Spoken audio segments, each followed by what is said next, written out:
Fala, galerinha, beleza? Eu sou Marcelo Bolinha e estou resolvendo a prova do vestibular 2022 da Faculdade Albert Einstein. Eu vou fazer agora a questão número 3 da prova discursiva.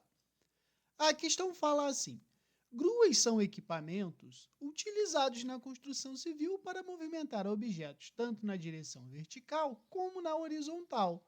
As figuras mostram uma grua em duas situações. Situação 1. Com a haste horizontal da grua parada, o bloco de 200 quilos é puxado verticalmente para cima em movimento uniforme por um cabo de massa desprezível. A situação 2, o cabo que passa a 8 metros do eixo da grua puxa um bloco que sobe com velocidade vertical constante de 0,6 metros por segundo, enquanto a haste horizontal da grua e o bloco giram com velocidade angular de 0,1 radiano por segundo. Adotando G igual a 10 metros por segundo ao quadrado e desprezando a resistência do ar, calcule. Letra A.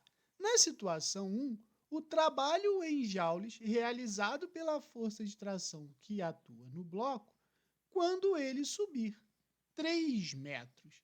Então, a letra A eu posso resolver de duas formas diferentes. Tem uma maneira mais comprida e a maneira imediata. A maneira imediata é o seguinte: ele falou que a grua está parada.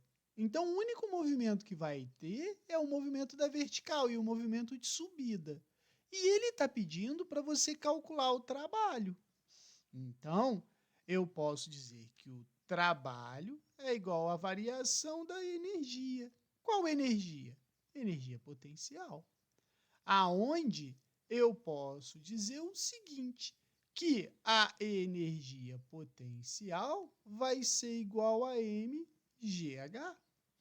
Segundo o problema, ele falou que o bloco pesa 200 quilos e ele vai se elevar por uma altura de 3 metros. Então, o que eu sei? Que a massa é igual a 200 quilos e ele vai se elevar por uma altura de 3 metros e é para a gente adotar a gravidade 10 metros por segundo ao quadrado.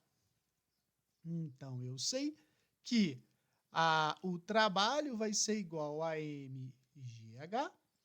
Então, o trabalho vai ser 200 vezes 10 vezes 3. Eu tenho um trabalho de 6.000 joules. Beleza? Bola, mas você disse que tem outra maneira de resolver. Tem sim, tem sim. A outra maneira seria o seguinte: como o bloco sobe, né, constante, né, com velocidade constante, ele diz que é um movimento uniforme, então a velocidade é constante. Se a velocidade é constante, a força resultante que atua sobre o bloco é nula. Então eu vou ter o seguinte: para baixo eu tenho o peso e para cima eu tenho a força de tração. Como ele está subindo uniformemente, eu posso dizer que a força é igual ao peso, ou seja, a força é igual a mg. Como a massa é 200 e a gravidade é de 10, a força vai ser 200 vezes 10. Então, eu vou ter uma força de 2.000 newtons, beleza? Agora, se a gente lembrar da fórmula do trabalho é igual a força vezes a distância. Então, o trabalho vai ser o quê? 2.000 vezes a distância que ele vai subir, que é de 3 metros. Então, eu tenho um trabalho de 6.000 newtons, beleza? Fiz de duas maneiras diferentes. Agora, vamos para a letra B. Na situação 2, o módulo da velocidade vetorial instantânea do bloco em metros por segundo em relação à Terra. Ele quer a velocidade. Porém, o problema falou o seguinte, que na situação 2, né, o cabo que passa a 8 metros, né, então a distância daqui até aqui é de 8 metros, puxa o bloco que sobe com velocidade vertical constante de 0,6 metros por segundo. Então, o que acontece?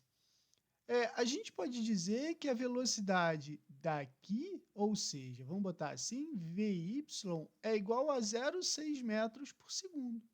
E ele está girando, né, na direção x, que eu posso dizer assim, com uma velocidade de... Não dele, diz só velocidade angular. Então, ele disse que a velocidade angular é igual a 0,1 rádio por segundo. Então, eu tenho que achar quem é o Vx. Aí, eu tenho que lembrar o seguinte, ó. Eu gosto muito de escrever assim, ó. Para obter o angular, basta dividir o linear pelo raio. O que isso quer dizer? Veja bem, eu não quero a velocidade angular, então eu pego a velocidade linear e divido pelo raio. Beleza? Então, o que acontece? Velocidade linear é igual a angular vezes o r. Pelo nosso problema, a gente pode dizer o seguinte, a gente acabou de ver que a velocidade angular é 0,1 rádio por segundo e o raio é de 8 metros. Então, se a velocidade angular é igual a 0,1 rádio por segundo e o raio é igual a 8 metros, eu sei que a velocidade na direção x vai ser 0,1 vezes 8, ou seja, Vx é igual a 0,8 metros por segundo. E pela figurinha que a gente também já leu no texto, ele disse que a velocidade de y é 0,6, não é isso? Então, a gente sabe que a velocidade de y é 0,6 metros por segundo. Se a gente fizer a decomposição ou composição dessas velocidades, a gente vai achar a velocidade que ele quer. Então, pensa comigo. Se nessa direção é Vy e nessa direção é Vx, a gente sabe que esse cara aqui é o V. Não é isso? Então, como a gente vai fazer isso? Simplesmente, a gente vai dizer o quê? Que V ao quadrado é igual a Vx ao quadrado mais Vy ao quadrado. Então, V ao quadrado vai ser 0,8 ao quadrado mais 0,6 ao quadrado. Então, V é igual a raiz quadrada de 0,64 mais 0,36. Então, V é igual a raiz de 1, que isso aqui vai ser 1 metro por segundo. Beleza? Qualquer dúvida, deixe nos comentários que eu te respondo. Abraço!